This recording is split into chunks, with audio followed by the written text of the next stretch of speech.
नमस्कार, मी Sachin Chavan, MC news Jalna बातमीपत्रात आपल्या सर्वांचं स्वागत।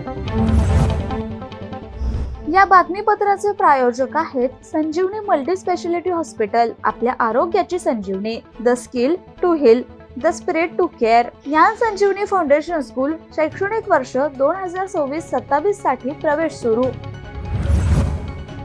भोकरदन शहरातील म्हाडा कॉलनीत 10 जून रोजी दुपारी 2 वाजेच्या सुमारास शॉर्ट सर्किटमुळे 3 बांधकाम कामगारांच्या पत्र्याच्या शेडला आग लागून संसार उपयोगी साहित्य, रोख रक्कम जळून खाक झाल्यामुळे मोठे नुकसान झाले आहे। या आगीत अंदाजे 5 ते 6 लाख रुपयांचं नुकसान झालं असून तात्काळ पंचनामा करून शासकीय मदत देण्याची मागणी नुकसानग्रस्तांनी केली। घरात महिला 2 मुले दुपारी झोपली असता त्यांना बाहेरून नागरिकांना आरडाओरडा केल्यामुळे जाग आली। नंतर नागरिकांच्या मदतीने बाहेर काढण्यात आल्याने जीवितहानी टळली। चंद्रसिंग मनोहर ढवळे हे बहिणीला धोंड्यानिमित्त बहीण तारा संजय अंदुरे यांना माहेरी नेण्यासाठी आले असता त्यांना आग लागल्याचे निदर्शनास आल्याने त्यांनी तात्काळ भोकरदन येथील अग्निशमन दलाच्या जवानांना संपर्क साधून पाचारण करण्यात आलं। त्यानंतर अग्निशमन दलाचे कादरी यांच्या पथकाने आग आटोक्यात आणली। दरम्यान शॉर्ट सर्किटमुळे लागलेल्या आगीत महत्त्वाचे शासकीय सर्व मूळ कागदपत्रे, गहू, बाजरी, डाळ, कपडे, फ्रीज, LED टीव्ही, कपाट, बांधकाम कामगारांचे साहित्य असे विविध साहित्य जळून खाक झाले। पंतप्रधान नरेंद्र मोदी यांच्या नेतृत्वाखाली गेल्या 12 वर्षात भारताने विकासाच्या प्रत्येक क्षेत्रात ऐतिहासिक झेप घेतली आहे। केंद्र सरकारने गरीब, महिला, युवा आणि शेतकरी या 4 प्रमुख घटकांना विकासाच्या केंद्रस्थानी ठेवून धोरणे राबवले। यामुळे भारताला नवी ओळख मिळाली असं प्रतिपादन माजी मंत्री आमदार बबनराव लोणीकर यांनी केलं आहे। केंद्रातील मोदी सरकारला 12 वर्ष पूर्ण झाल्यानिमित्त पत्रकार परिषदेचं आयोजन करण्यात आलं होतं। यावेळी बबनराव लोणीकर बोलत होते। प्रेस नोट सुद्धा दिली जाईल। देशामध्ये जे काही मोठे प्रश्न होते आणि हे प्रश्न स्वातंत्र्याच्या 70 वर्षात सुटू शकले नाही आणि ते प्रश्न माननीय प्रधानमंत्री नरेंद्र मोदीजींच्या सरकारनं सोडवलेले आहेत। त्याच्यामध्ये पहिला प्रश्न आहे की 500 वर्षापूर्वीचा जो राम मंदिराचा प्रश्न आहे, 500 वर्ष हा प्रश्न प्रलंबित होता। मोदीजी प्रधानमंत्री झाल्यानंतर त्यांनी त्याच्यामध्ये पुरातत्व खात्याची कमिटी नेमवली, न्यायाधीशांची कमिटी नेमवली, वकिलांची कमिटी नेमवली आणि तिथं राम मंदिर आहे का बाबरी मशीद आहे या कमिट्यांच्या माध्यमातून अहवाल कोर्टाला सादर झाला आणि 500 वर्ष हा प्रश्न भिजत घोंगडं पडलेला होता। तो प्रश्न सुटला आणि त्या ठिकाणी प्रभू रामचंद्राचं मंदिर उभारलं गेलं। 370 कलम जे आहे याच्या संदर्भात सातत्यानं 70 वर्ष चर्चा होत होती, हा प्रश्न सुटत नव्हता। एकाच देशात 2 झेंडे, एकाच देशात 2 संविधान आणि म्हणून 370वा कलम जे आहे तर तेही हटवलं गेलं। कधीच न 70 वर्षात सुटलेला प्रश्न तो प्रश्न सुटला। 3 तलाक सारखा कायदा आहे, या कायद्यावर लोकसभेमध्ये खूप वेळा चर्चा झाली। शहाबानो प्रकरणाचा निकाल लागला, पण 3 तलाक कायदा मुस्लिमांच्या महिलेवर जे अन्याय व्हायचे तो कायदा अंमलबजावणी होत नव्हती। असे 3 नॅशनल लेवलचे देश पातळीवरचे प्रश्न जे 70 वर्षात सुटले नाही ते प्रश्न सुटलेले आहेत आणि 3ही प्रश्नावर या जालना शहरात पावसाळ्याच्या पार्श्वभूमीवर नाल्यांच्या स्वच्छतेचा प्रश्न पुन्हा एकदा ऐरणीवर आलाय। जुना जालन्यातील प्रमुख नाल्यांवर मोठ्या प्रमाणात अतिक्रमण झाल्याचं समोर आलं असून या अतिक्रमणामुळे पावसाचे पाणी अडण्याची शक्यता निर्माण झाली आहे। याची गंभीर दखल घेत महानगर प्रशासनाने थेट पाहणी करत 8 दिवसात अतिक्रमण हटवण्याचे आदेश दिले आहेत, अन्यथा संबंधित अधिकाऱ्यांवर कारवाईचा इशारा देण्यात आला आहे। जुना जालना भागातील ग्रामदैवत शनी मंदिर चौक भोईपुरा ते सरस्वती भुवन शाळेपर्यंतच्या मोठ्या नाल्यावर मोठ्या प्रमाणात अतिक्रमण झाल्याचे निदर्शनास आलंय। या अतिक्रमणामुळे पावसाळ्यात पाण्याचा निचरा होण्यास अडथळे निर्माण होण्याची शक्यता व्यक्त केली जाते। शहरात झालेल्या पहिल्या जोरदार पावसानंतर अनेक भागांमध्ये पाणी साचल्याच्या घटना घडल्या होत्या। त्यानंतर महापालिकेने नाल्याच्या स्वच्छतेसाठी राबवलेल्या मान्सूनपूर्व स्वच्छता मोहिमेवर प्रश्नचिन्ह उपस्थित झालं होतं। या पार्श्वभूमीवर मनपा आयुक्त अंजली शर्मा यांनी स्वतः संबंधित भागाची पाहणी केली आहे। बुधवारी नगरसेवक तथा स्थायी समितीचे सभापती अशोक पांगारकर, शशिकांत घुगे आणि इतर पदाधिकाऱ्यांसोबत भोईपुरा आणि सरस्वती भुवन परिसरातील नाल्यांची पाहणी करण्यात आली। यावेळी स्थानिक नागरिकांची अडचणी जाणून घेत संबंधित समस्या तातडीने सोडविण्याच्या सूचना प्रशासनाला देण्यात आल्या आहेत। पाहणी दरम्यान नाल्यांवर झालेली अतिक्रमणे, नाल्यांमध्ये मोठ्या प्रमाणावर साचलेला गाळ आणि पाण्याच्या निचऱ्यात निर्माण होणारे अडथळे याची गंभीर दखल घेण्यात आली। यावर संबंधित अधिकारी आणि कर्मचाऱ्यांची चांगलीच कानउघडणी करत 8 दिवसांच्या आत अतिक्रमण हटवून नाल्यांची पूर्ण स्वच्छता करण्याचे आदेश देण्यात आले। तसंच दिलेल्या मुदतीत कारवाई न झाल्यास संबंधित विभागीय यंत्रणांवर कठोर कारवाई करण्यात येईल असा स्पष्ट इशाराही मनपा आयुक्त अंजली शर्मा यांनी दिला आहे। नाल्यांची साफसफाईच्या कामाची पाहणी केली. आपल्याला काही अडथळे वगैरे जाणवलेत का? किती मोठे नाले साफसफाई अद्याप करण्यात आली? सर्वांना नमस्कार. मी महानगरपालिका आयुक्त अंजली शर्मा. आता पावसाच्या पूर्वीचं आमचं जे नियोजन चालू आहे, त्यामध्ये आम्ही आमचे जे मोठे नाले आहे, त्यांची मॅपिंग केली होती. तर आम्हाला 10 मोठे नाले आणि किमान 50च्या ॲव्हरेजमध्ये छोटे नाले सापडले.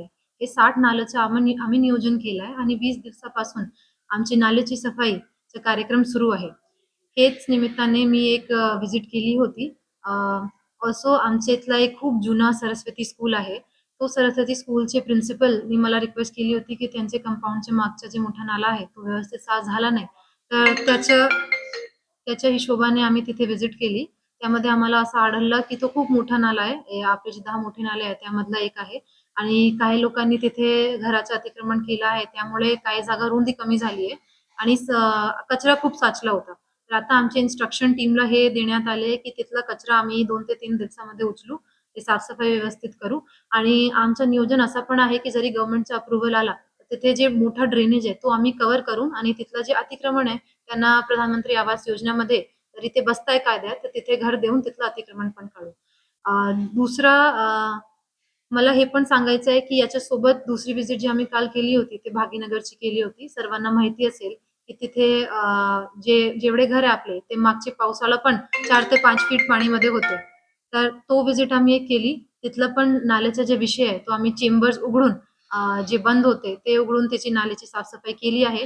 आमचं नियोजन सध्या यावर्षी असं आहे की बऱ्यापैकी आमचे नाले साफ झाले पाहिजे. फक्त मोठे आणि छोटे नाले नाही, आमचे जे गली-कुचेचे छोटे-छोटे ड्रेन्स आहे साईडला तो पण आम्ही साफ करतोय. यावर्षी आमचं हे पण नियोजन आहे की तो सफाई थोडं व्यवस्थित झाली की ढापे वगैरे बरेच जागा नाहीये.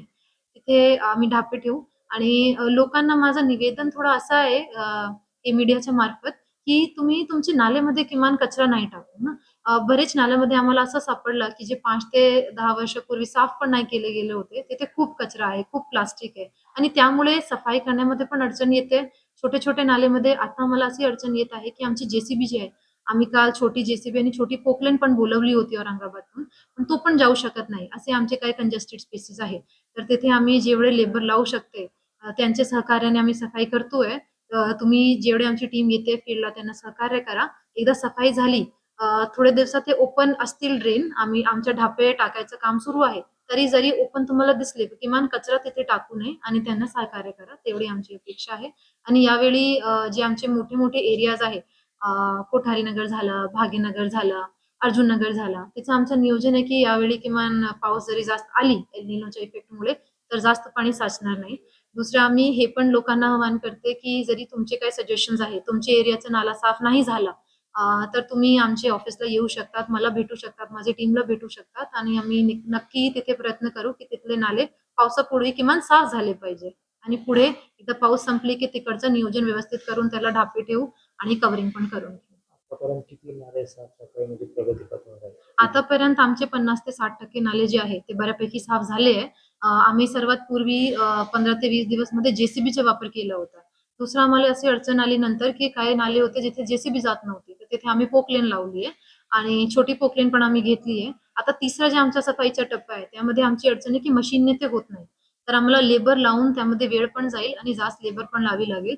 तिचं थोडंफार नियोजन आम्ही सफाईचं जे आमचं कार्य सुरू असते नेहमी त्याच्या सोबत केलं आहे की कसं आपलं जे लेबर आहे, परमनंट असेल किंवा कंत्राटी त्यांना तिथे लावून सफाई कसं करता येते. हे थोडा शेड्यूल आमचं जे हातसफाईचं आहे लोकांचं तो थोडा लांब चालेल.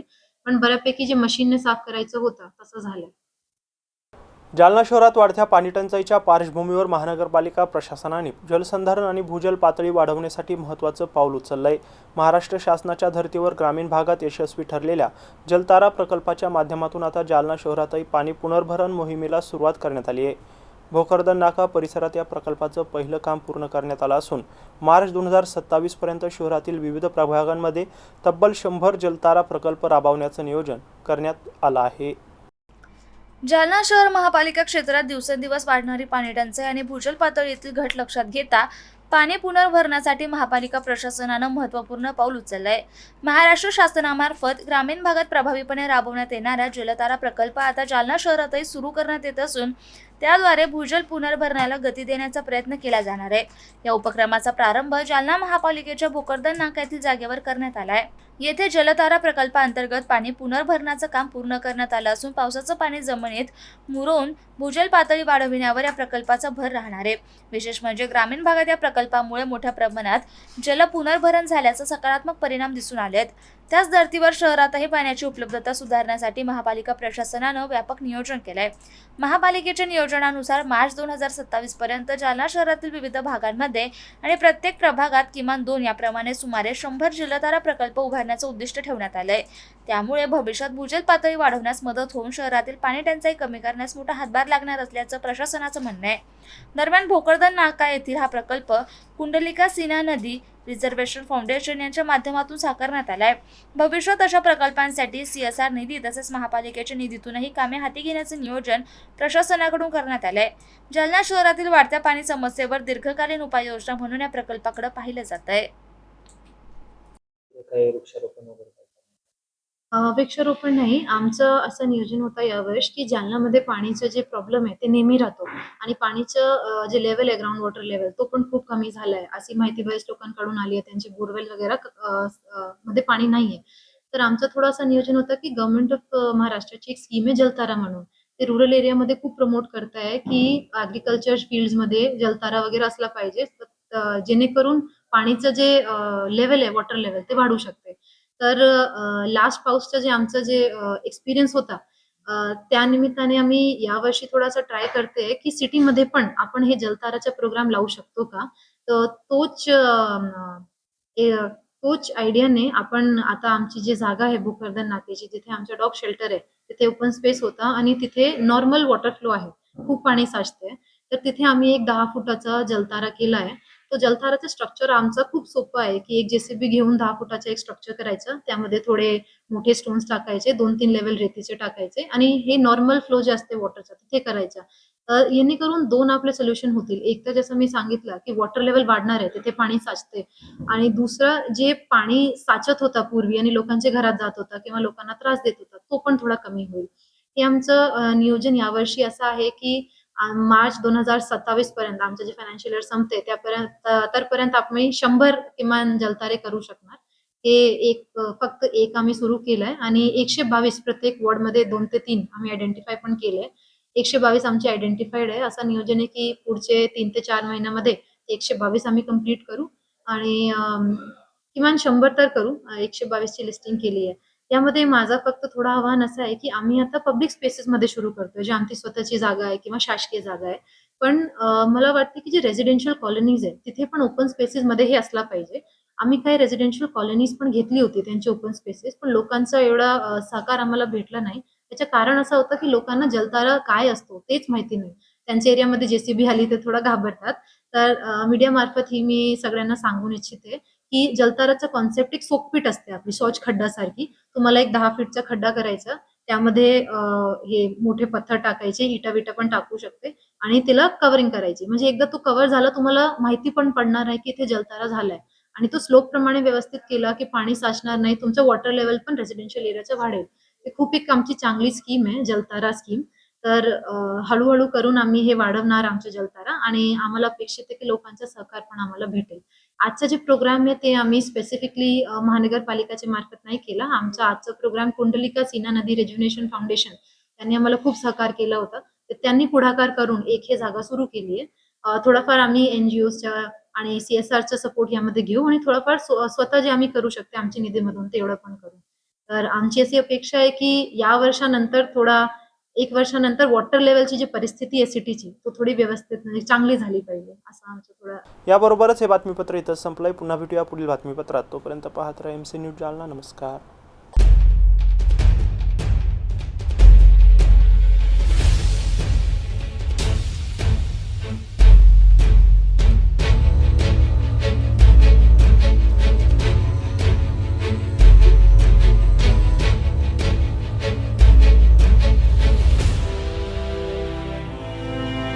सरपंच, आपको कलेक्टर साहिबा के हाथों से इनामी घर मिल रहा है। आपका घर बहुत सुंदर होगा ना? अरे नहीं बेटा, हम तो बहुत छोटे आदमी हैं। चाचू डोंट वरी, मैं बड़ी होकर आपके लिए और सबके लिए मजबूत और सुंदर घर बना के दूंगी। कालिका सरिया लाना मत भूलना। कालिका TMT सरिया कंक्रीट से करे मजबूत जोड़ और भूकंप, जंग, आग से लड़कर घर को दे दीर्घायु। कालिका सरिया मैं भूली नहीं। बेटिया आप कलेक्टर। कालिका TMT, फैसला जो मजबूत हो। संजीवनी मल्टी स्पेशालिटी हॉस्पिटल, ऋषी पार्क, अंबर चौफुली, जालना.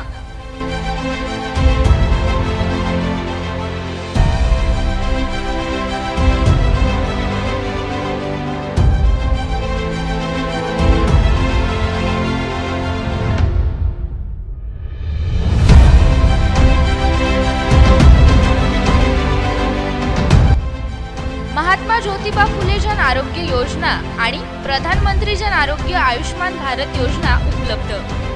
मेडिसिन विभाग, बालरोग विभाग, स्त्रीरोग विभाग, अस्थिरोग विभाग, सर्जरी विभाग, नाक कान घसा विभाग आणि पॅथॉलॉजी विभागात काम करणारी तज्ञ डॉक्टरांची team.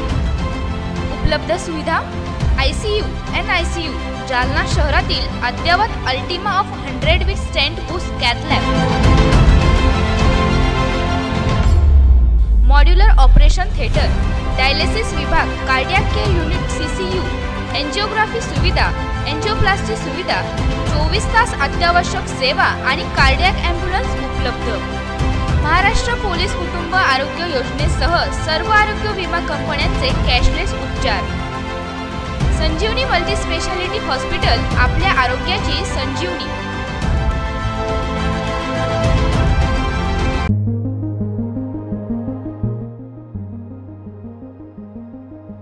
Devgiri English high school Jalna शैक्षणिक वर्ष 2026-27 साठी इयत्ता नर्सरी ते 10वी पर्यंत प्रवेश देणे सुरू आहे. आमची वैशिष्ट्ये: सर्व सुविधांनी युक्त नवीन इमारत, विद्यार्थ्यांसाठी बस सुविधा, उच्च शिक्षित कुशल शिक्षक वर्ग, मर्यादित प्रवेश, वेळोवेळी शैक्षणिक सहलींचं आयोजन.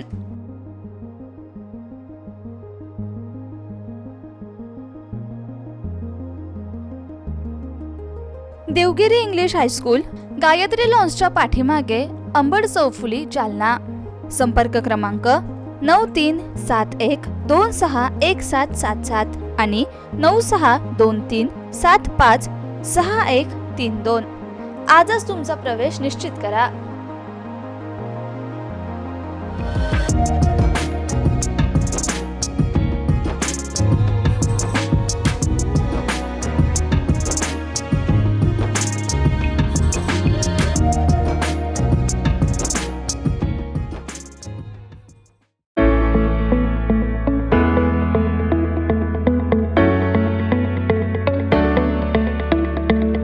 मत्स्योदय शिक्षण संस्था संचलित अंकुशराव टोपे महाविद्यालय, जालना कनिष्ठ आणि वरिष्ठ महाविद्यालय येथे प्रवेश देणे सुरू आहे.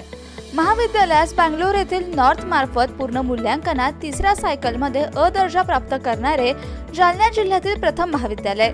तसेच डॉक्टर बाबासाहेब आंबेडकर मराठवाडा विद्यापीठाच्या शैक्षणिक अंकेक्षणात अ दर्जा प्राप्त केला असून ISO प्रमाणे 2026-27 प्रमाणे नॅक ओरिएंटेड निसर्गरम्य वातावरणातील महाविद्यालयात आपला प्रवेश आजच निश्चित करा. कनिष्ठ महाविद्यालयात कला, वाणिज्य, विज्ञान आणि HSC व्हॅकेशनल साठी 11वी आणि 12वी वर्गात प्रवेश देणे सुरू आहे. विज्ञान शाखेसाठी रॉक सायन्स, इलेक्ट्रॉनिक विषयांची विशेष उपलब्धता. 11वी आणि 12वी साठी व्यवसायभूमिक courses, accounting, financial and office management, marketing and detail management, logistic, material management यासाठी विशेष प्रवेश देणे सुरू. वरिष्ठ महाविद्यालयात BA, BCom, BSc, BCA या वर्गातून नवीन शैक्षणिक धोरणानुसार प्रवेश देणे सुरू आहे. BA या प्रथम वर्ष प्रवेशासाठी उपलब्ध विभाग, MA यासाठी उपलब्ध विषय आहे मराठी, हिंदी, इंग्रजी, भूगोल, मानसशास्त्र, इतिहास, समाजशास्त्र, राज्यशास्त्र, लोकप्रशासन आणि अर्थशास्त्र. MCom, MSc संगणकशास्त्रामध्ये प्रवेश देणे सुरू आहे. PhD साठी उपलब्ध संशोधन केंद्र, संशोधन विषय इंग्रजी, भूगोल, मानसशास्त्र, इतिहास, समाजशास्त्र, मराठी, हिंदी, वाणिज्य, लोकप्रशासन, अर्थशास्त्र. विद्यार्थ्यांच्या व्यक्तिमत्व विकासासाठी महाविद्यालयातर्फे विशेष प्रयत्न, क्रीडापटूंसाठी विशेष क्रीडा सुविधा, संगणकीकृत ग्रंथालय, मुलींसाठी स्वतंत्र वसतिगृह, विविध स्पर्धा परीक्षांची तयारी, क्रीडा विभागाद्वारे मिलिटरी आणि पोलीस प्रशिक्षण, नीट, JEE, CET परीक्षेची तयारी, सुसज्ज सांस्कृतिक विभाग, विविध शैक्षणिक उपक्रम आणि नियमित तासिका. आमचा पत्ता मोतीबाग, रेल्वे ओव्हरब्रिज जवळ, जुना जालना. प्रवेश माहितीसाठी संपर्क उपप्राचार्य डॉक्टर संजय पाटील 82 75 51 56 92, उपप्राचार्य प्राध्यापक पांडुरंग खोजे 94 21 68 85 68, प्राचार्य डॉक्टर दादासाहेब गजहंस 87 88 11 97 61, अंकुशराव टोपे महाविद्यालय जालना. प्रवेशासाठी आजच संपर्क करा.